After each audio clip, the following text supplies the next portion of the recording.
అంతే గట్టిగా ఇప్పుడు తిప్పి కొట్టకపోతే మా పార్టీ కాదు, మీడియా కావచ్చు, ఆయన తన ఓపెన్ అప్ అయి నేను తప్పు చేశాను, నేను ఆ మాట వాడకుండా ఉండాల్సింది, నాది క్షమించండి అని అనకపోతే అది అలాగే నిలిచిపోయే అవకాశం ఉంది. కాబట్టి మొత్తం అందరూ కూడా ముక్తకంఠంతో గట్టిగా చంద్రబాబు నాయుడు నువ్వు మహాపాతకం చేశావు, అది రియలైజ్గా ఇప్పటికైనా అని చెప్పాల్సిన అవసరం ఉందని అయితే మేము భావిస్తున్నాం.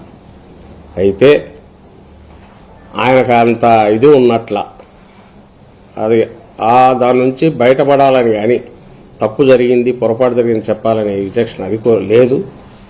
పైగా మరింత దిగజారి ఆయన గ్యాంగ్ ఆఫ్ సటానిక్ ఫోర్సెస్ అంటాం, సైతాన్ లక్షణాలు ఉండే వాళ్ళందరూ, ఒక గొడుగు కింద చేరిన వాళ్ళందరూ ఇప్పుడు కూడా మళ్ళీ అదే ప్రచారం కొనసాగిస్తున్నారు. కల్తీ కల్తీ కల్తీ కల్తీ అనేసి కంటిన్యూస్ ప్రచారం కొనసాగిస్తున్నారు. దాన్ని కూడా ఎండగట్టాల్సింది. ముందు ఇది అబద్దం అని తేలినప్పుడు అతని దురుద్దేశాలు బయటపడ్డాయి కాబట్టి దాన్ని ఎండగట్టాల్సింది. ఆయన నిలదీసి ప్రజాక్షేత్రంలో ఆయన బోన్లో నిలబెట్టాల్సిన అవసరం కూడా ఉంది చంద్రబాబు నాయుడు. అంటే అసలు నెయ్యే సప్లై చేయలేదు, కెమికల్స్ తో కూడినటువంటి ఒక ఐటమ్ ని సప్లై చేశారు. దానివల్ల ఆ పోర్టులు అనేది అక్రమంగా సంపాదించారు అనేది ఇప్పుడు ప్రధానంగా వాళ్ళు బ్యానర్స్ వేస్తున్నారు, అలాగే ఆరోపణలు చేస్తున్నారు. ఆయన ఒకసారి ఒక రాజకీయ ఆరోపణలోకి ఎప్పుడైతే విపరీతమైన ఆరోపణ చేసి దిగాడో దాన్ని సపోర్ట్ చేసుకోవడానికి తగిన లేని దీని నేపథ్యంలో ఆధారాలు లేని నేపథ్యంలో అడ్డగోలుగా ఇంకా డిఫరెంట్ ఆరోపణల్లోకి లేదా అక్కడ కోడిగుడ్డు వెంట్రుకలు ఏమన్నా ఉన్నాయని వాటిని తీసి సప్లై చైన్లో జరిగిన వాటికి సంబంధించినంత వరకు అవకతవకలు జరిగాయనేది అనుమానాలు రావడానికి అవకాశం ఉన్న వాటన్నిటిని పట్టుకునో లేకపోయినా సృష్టించో కొత్త రకం ఇది క్రియేట్ చేస్తున్నారు. మా పాయింట్ ఒకటే, అసలు ఈ మొత్తం ఇన్వెస్టిగేషన్ దేనికోసం మొదలైంది? ఈ పాయింట్ జంతువుల కొవ్వు అనే దాని మీద మొదలైంది. సుప్రీంకోర్టు కూడా సీరియస్గా దాని మీదనే మూవ్ అయింది. ఇప్పుడు అందులో వచ్చిన మిగిలిన అంశాలకే చూద్దాం.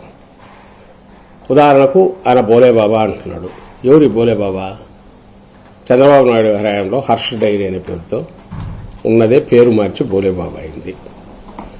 దానికి ఫ్యాక్టరీ ఇన్స్పెక్షన్కు ఆయన హయాంలోనే 18లోనే ఎప్పుడో 2018లో వెళ్లారు. ఆయన హయాంలో టీటీడీలో అప్పుడున్న వాళ్లే సర్టిఫికేట్ ఇచ్చారు. దానికి ఎంతో 1,80,000 లీటర్ల ప్రొక్యూర్మెంట్ ఉందనో ఇంకో సంథింగ్ అలాంటిది ఏదో ఇచ్చారు. ఎలిజిబిలిటీ ఇచ్చిన తర్వాత వాళ్ళకి సప్లై ఆర్డర్ ఇచ్చారు. సప్లై ఆర్డర్ను వాళ్ళు ఎగ్జిక్యూటివ్గా చేశారు. వాళ్లను తరువాత ఎప్పుడైతే అది బోలేబాబా మా హయాంలో దానికి సంబంధించి ఇది ఆ రోజు ఉన్నదే మా హయాంలో వచ్చింది, రిజెక్ట్ అయింది. ఇప్పుడు ఆరోపణ వేరే కంపెనీల ద్వారా వచ్చారనేది.